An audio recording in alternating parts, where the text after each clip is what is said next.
Good evening বন্ধুরা, কেমন আছো তোমরা সবাই? আমাদের রান্নাঘর চ্যানেলে তোমাদের সবাইকে জানাই স্বাগত। তো আজকে আমি ফিরে এসেছি আরও একটা রেসিপি নিয়ে। তো আজকের রেসিপিটা কিন্তু একটু অন্যরকম ভাবেই হবে। তো আজকের কিন্তু আমি তোমাদের একটা খুবই মানে টেস্টি রেসিপি বানিয়ে দেখাবো। তো এখানে দেখো, আমি কিছু সয়াবিন আগের থেকেই ভিজিয়ে রেখে দিয়েছিলাম, প্রায় আধ ঘন্টার মতো ভিজিয়ে রেখে দিয়েছি। তো আমি এই সয়াবিনটা দিয়ে আজকে একটা রেসিপি বানাবো। তো আজকে আমি বানাবো চিলি সোয়া। তো তোমরা দেখো আমি কিভাবে এই রেসিপিটা বানাই, প্রথম থেকে শেষ পর্যন্ত একটুও স্কিপ না করে পুরো ভিডিওটা দেখতে থাকো। তো চলো বন্ধুরা, ভিডিওটা মানে রান্নাটা শুরু করে দিই। তো দেখো, আমি এখানে কিছু সয়াবিন ভিজিয়ে রেখেছি জল দিয়ে, পুরো ভালোভাবে কিন্তু ভিজে গেছে, দেখেছো একটুখানি চিপতেই ছেড়ে যাচ্ছে। তো এগুলোকেই আমি এবারে চিপে চিপে একটা বাটির মধ্যে তুলে নেব। এরকমভাবে জলটাকে কিন্তু একেবারে চিপে চিপে বের করে দিতে হবে। দিয়ে দেখো এইভাবে একটা মানে অন্য একটা পাত্রের মধ্যে আমি তুলে নিচ্ছি। তো দেখো বন্ধুরা, আমি সমস্ত সয়াবিনগুলো একদম চিপে জলটাকে বের করে দিয়েছি। এবার এর মধ্যে আমি কিছু মশলা মিশিয়ে নেব। তো সবার প্রথমেই যেটা দেব সেটা হচ্ছে, দেখো, পেঁয়াজ কুচি। আমি দুটো বড় বড় পেঁয়াজ কুচি করে নিয়েছি একদম মিহি করে। আর দেখো এর মধ্যে আমি দিয়ে দিচ্ছি আদা আর রসুন, আমি একসাথে বেটে রেখেছিলাম। তো এবার এর মধ্যে আমি দিয়ে দিচ্ছি অল্প একটুখানি হলুদের গুঁড়ো, আর দিয়ে দিচ্ছি নুন, আর দিয়ে দেবো অল্প একটুখানি লঙ্কার গুঁড়ো। লঙ্কার গুঁড়োটা তোমরা তোমাদের স্বাদ অনুযায়ী অবশ্যই দেবে, যে যেরকম ঝাল খেতে পছন্দ করো। আর দিয়ে দিচ্ছি জিরের গুঁড়ো, আর দিয়ে দিচ্ছি চাট মশলা।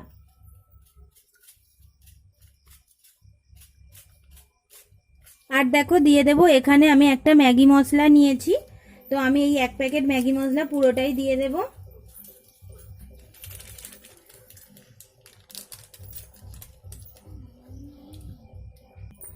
আর দেখো এর মধ্যে দিয়ে দেব অল্প একটুখানি টমেটো সস,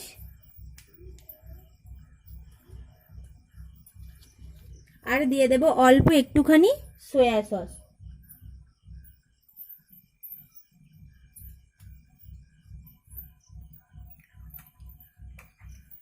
সয়া সসটা অল্পই দেব, বেশি দেওয়ার দরকার নেই।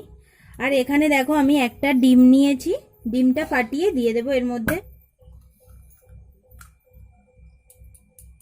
দেব অ্যারারুট।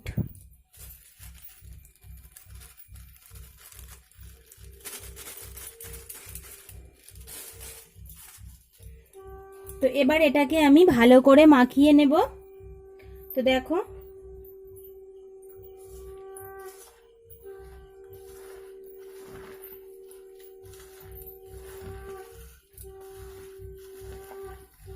দেখো আমি আরো একটুখানি অ্যারারুট এর মধ্যে দিয়ে দেব।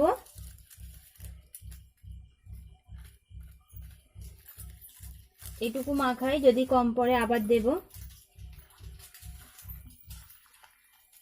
এটাকে কিন্তু আমি একদম নরমও করব না, আবার একদম শক্তও করব না, একটু টাইট টাইট হবে, যাতে ভাজতে সুবিধে হয়। যেরকম ভাবে আমরা যে কোনো পকোড়ার জন্য মানে ম্যারিনেট করি সেইভাবেই করব।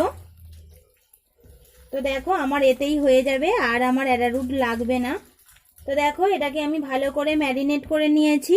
তো এবার এটাকে আমি কিছুক্ষণের জন্য রেখে দেব চাপা দিয়ে, প্রায় 15 থেকে 20 মিনিট আমি এটাকে চাপা দিয়ে রেখে দেব, তারপর আমি এটাকে ভাজবো। বন্ধুরা, আমি ফিরে এলাম 20 মিনিট পরে। তো দেখো আমি এবারে গ্যাসটা অন করে কড়াইটা বসিয়ে দিয়েছি। এবার এর মধ্যে আমি দিয়ে দিচ্ছি সাদা তেল। তো দেখো বন্ধুরা, তেলটা গরম হয়ে গিয়েছে, এবার আমি পকোড়াগুলো ভেজে নেব।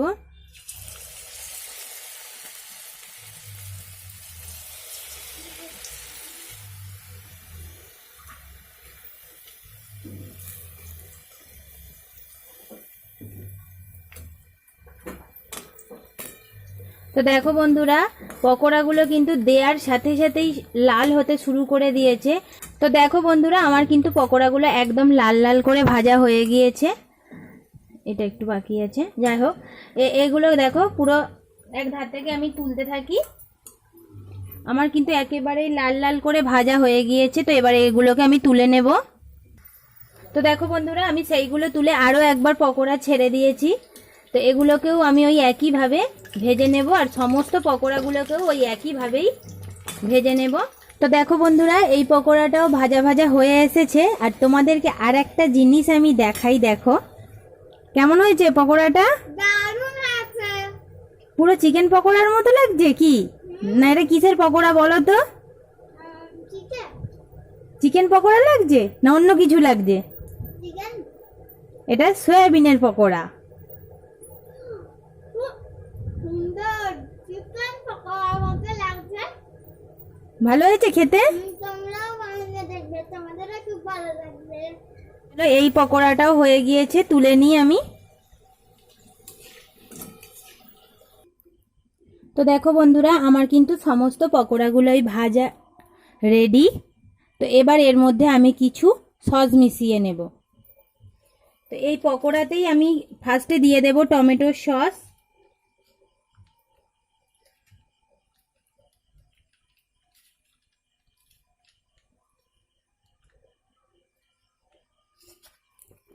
এবারে এর মধ্যে দিয়ে দেব অল্প একটু সয়া সস। এর মধ্যে আমি একটু মানে গন্ধটা ভালো আসার জন্য অল্প একটুখানি গোলাপ জল দিয়ে দেব। গোলাপ জলটা বেশি না, অল্পই দেব, দেখো ব্যাস এইটুকু, একদম অল্প। তো এবার এটাকে আমি ভালো করে মিশিয়ে নেব।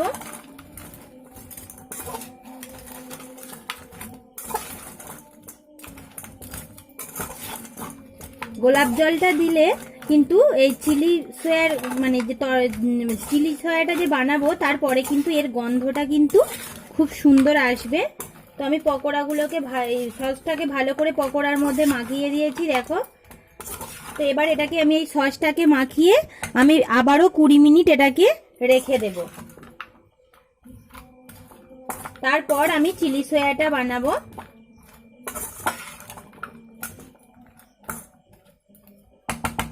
তো এবার এটাকে এরকম ভাবেই আমি 20 মিনিট রেখে দেব, দেখো। তো দেখো বন্ধুরা, ফিরে এলাম 20 মিনিট পর। আমি 20 মিনিট এই মানে সস দিয়ে পকোড়াগুলোকে ম্যারিনেট করে রেখে দিয়েছিলাম। তো দেখো সসগুলো একদম কিন্তু পকোড়ার মধ্যে টেনে নিয়েছে, পুরো ড্রাই হয়ে গিয়েছে আর অনেকটা নরমও হয়ে গিয়েছে পকোড়া। চলো চিলি সয়াটা বানিয়ে নিই। তো চলো। তো দেখো ফার্স্টে ফোড়নে দিয়ে দেবো 2টো তেজপাতা আর অল্প একটু গরম মশলা, একটা লবঙ্গ, একটা দারচিনি আর একটাই এলাচ। তো এবারের মধ্যে দিয়ে দিচ্ছি 3টে চেরা কাঁচা লঙ্কা। এবারে দেখো আমি কিছু পেঁয়াজ কিউব করে কেটে রেখেছি, 2টো বড় বড় সাইজের পেঁয়াজ আমি কিউব করে কেটে নিয়েছি। তো এটাকে এবার তেলের ওপরে খুব ভালোভাবে ভেজে নেব। তোমরা চাইলে এখানে কিন্তু পেঁয়াজের সাথে ক্যাপসিকামও দিতে পারো। আমার কাছে ক্যাপসিকামটা এই মুহূর্তে নেই বলে আমি দিতে পারিনি। তো দেখো বন্ধুরা, আমার পেঁয়াজটা কিন্তু অনেকটাই লাল লাল করে ভাজা হয়ে গিয়েছে, দেখো। তো এবার এর মধ্যে আমি যে সয়াবিনের পকোড়াটা যে আমি সস মাখিয়ে রেখে দিয়েছিলাম সেটাই এবার এর মধ্যে আমি ঢেলে দেব। আর ওই বাটিটা ধুয়ে অল্প একটুখানি জলও আমি দিয়ে দেবো এর সাথে।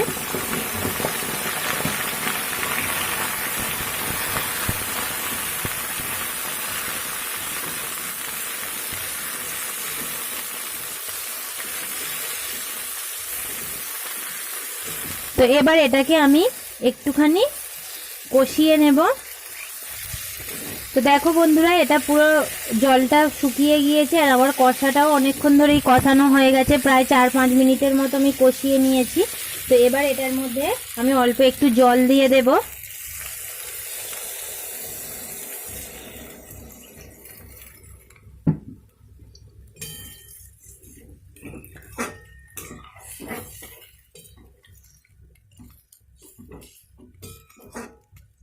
এই জলটুকুই দিলাম, এর থেকে বেশি দেব না, যেহেতু আমার পকোড়াগুলো রেডি করা আছে। তো এটা আমি 2 মিনিটের জন্য একটুখানি ঢেকে দেব। তো দেখো বন্ধুরা, আমি একটু এবার ঢাকাটা খুলে দেখে নেব।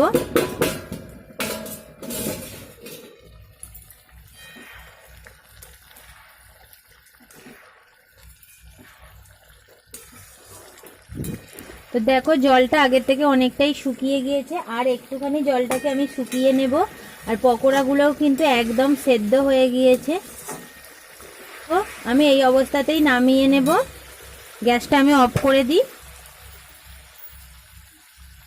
তো চলো এটাকে এবারে ঢেলে নিই। তো দেখো বন্ধুরা, আমি চিলি সয়াটা ঢেলে নিয়ে চলে এসেছি। তো কত সুন্দর দেখতে হয়েছে, তোমরা শুধু সেটাই দেখো। এটা কিন্তু খেতেও অসাধারণ লাগে, তোমরা বুঝতেই পারবে না যে এটা চিকেন নাকি সয়াবিন, এটা কিন্তু বোঝাই যাবে না। তোমরা একবার বাড়িতে বানিয়ে দেখো, আশা করি তোমাদের ভালো লাগবে। তো আজকের ভিডিওটা এই পর্যন্তই রাখলাম। কেমন হয়েছে অবশ্যই আমাকে জানিও কমেন্ট করে। আর যদি ভিডিওটা ভালো লেগে থাকে তাহলে অবশ্যই ভিডিওতে একটা লাইক কমেন্ট শেয়ার অবশ্যই করে দিও বন্ধুরা।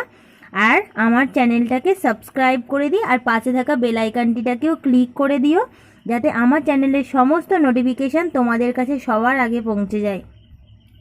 তো আজকের ভিডিওটা এই পর্যন্তই রাখলাম। ফিরে আসছি আরও একটা নিত্য নতুন টেস্টি রেসিপি নিয়ে তোমাদের কাছে। তো ততক্ষণের জন্য তোমরা সবাই ভালো থেকো, সুস্থ থেকো আর সাবধানে থেকো। নমস্কার।